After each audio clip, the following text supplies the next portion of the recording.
Penguin class, I hope you're all well. Today's story is the sequel to yesterday's. So that means it's the book that comes afterwards. So the story is What the Ladybird Heard Next. Now this was also written by Julia Donaldson. Let's find out what the ladybird hears in this story. Once upon a farm lived a ladybird, and these are the things that she saw and heard. The cow in her shed, the horse in his stall, the cats who purred on the garden wall, the barn full of straw, the field full of sheep, the kennel where the dog lay fast asleep, the fish in the pond, the drake and the duck, the hive of bees and the heap of muck, the hog in his sty, the goose in her pen, and the coop which was home to the fat red hen. Now, the fat red hen, with her thin brown legs, laid lots and lots of speckled eggs. But then, oh help, oh no, oh dear, those eggs began to disappear. Each morning all the eggs had gone, and the animals asked, "What's going on?" "I'll find out," said the ladybird. So she flew, and she saw, and she heard. She saw two men in a big black van, with a torch and a sack and a cunning plan. They were Hefty Hugh and Lanky Len, who had been to jail, but were out again. Said Lanky Len to Hefty Hugh, "Let's steal another egg or two." But Hefty Hugh said, "Listen, Len, I vote we steal the fat red hen. We'll make our way to the chicken coop and scoop her up in one fell swoop. Just think of all those eggs she'll lay us, and all the money folk will pay us." And Len replied, "We'll soon be rich. It makes my fingers start to itch." The little spotty ladybird told the animals what she'd heard. Hefty Hugh and Lanky Len are planning to steal the fat red hen. Then the cow said moo, and the hen said cluck. Hiss, said the goose. Quack, said the duck. Neigh, said the horse. Onk, said the hog. Baa, said the sheep. And woof, said the dog. And the two cats meowed, "Those bad, bad men, we can't let them steal the fat red hen."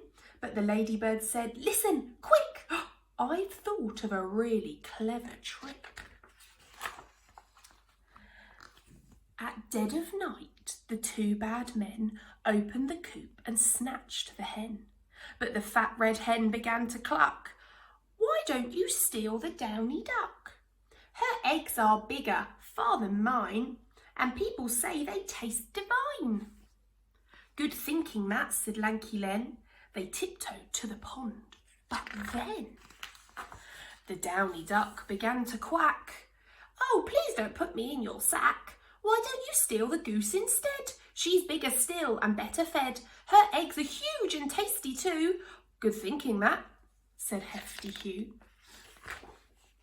But when they tried to seize the goose, she hissed at them, "I'm not much use. Why don't you steal that great big bird, the super duper Snuggly Snurd?"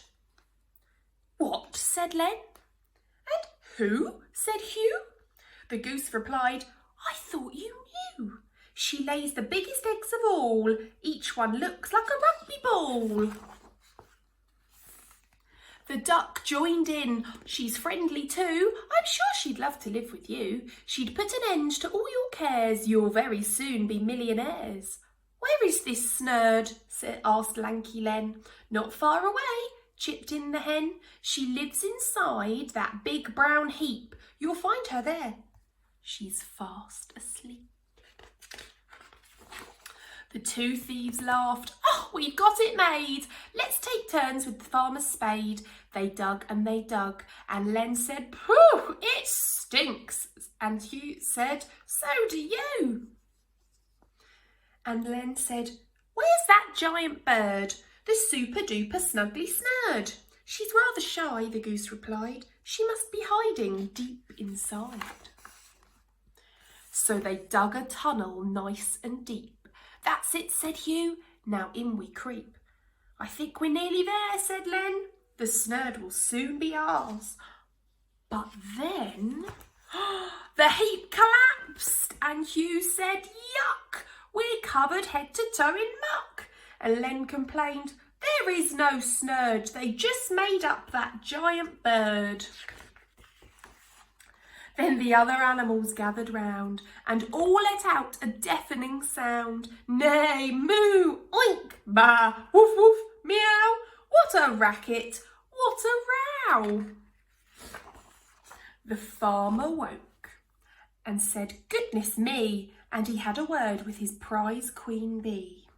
And the bees chased after the two bad men who never came back to the farm again.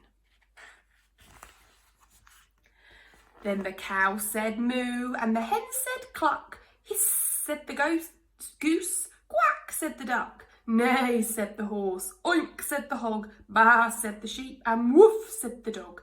And the farmer cheered, and both cats purred, but the ladybird never said a word, and neither did the snuggly snurd.